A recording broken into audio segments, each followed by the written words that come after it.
Shalom, selamat hari Sabat.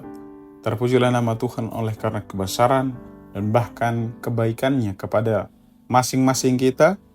Pada petang Sabat Tuhan yang suci ini, kita dapat kembali dipertemukan bersama-sama untuk merenungkan firman Tuhan. Saya yakin dan saya sangat berharap bahwa kita semua ada dalam keadaan sehat. Sukacita damai sorga terus menjadi bagian masing-masing kita. Saat ini kita akan merenungkan firman Tuhan. Namun sebelum kita mau mulai merenungkan firman Tuhan, mari berdoa. Bapa di dalam sorga, kami akan merenungkan firman. Buka hati dan pikiran kami, sehingga pekabaran yang kami pelajari bersama ini, kami boleh mendapatkan satu pemahaman yang baik tentang Allah, dan kemahakuasaan Tuhan terus ada di dalam kehidupan kami. Kami berdoa atas nama Tuhan Yesus. Amin. Firman Tuhan pada petang Sabat Tuhan yang suci ini terdapat dalam kitab Kejadian pasal 29 ayat yang ke-31. Firman Tuhan berkata, ketika Tuhan melihat bahwa Lea tidak dicintai, dibukanyalah kandungannya, tetapi Rahel mandul.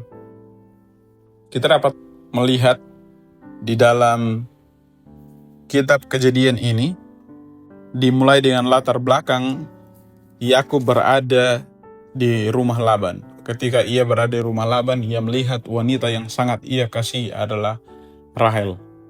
Ia dengan mati-matian 7 tahun bekerja dengan bersemangat. Namun ketika hari di mana ia harus mendapatkan Rahel, Laban menipu Yakub dengan memberikan Lea kepadanya. Artinya bahwa Yakub tidak menginginkan Lea, yang ia inginkan adalah Rahel. Namun penipuan ini dilakukan atau dikepalai oleh Laban, sehingga hari di mana harusnya ia mendapatkan Rahel, gantinya ia mendapatkan Lea. Dan ini merupakan satu kekecewaan besar bagi Yakub. Namun oleh karena cintanya kepada Rahel, ia bekerja 7 tahun lagi dan mendapatkan Rahel. Di ayat yang ke-31 dari teks ini kita dapati bahwa ternyata Yakub menghampiri Lea dan mereka mendapatkan keturunan dari sana. Yang seharusnya di ayat yang ke-31 bahasa yang digunakan oleh penulis bahwa seolah-olah Lea ini tidak dicintai. Namun kalau kita kembali melihat di ayat yang ke-20 dan kita sampai pada ayat yang ke-34, bukan berarti Lea ini tidak dicintai, namun hubungan mereka kurang intens. Yakub lebih banyak menghabiskan waktu bersama dengan Rahel daripada Lea. Karena itulah penulis mengambil kesimpulan bahwa ternyata Yakub ini tidak begitu mencintai Lea. Namun yang menjadi pembelajaran bagi kita adalah sebagai para pembaca Alkitab,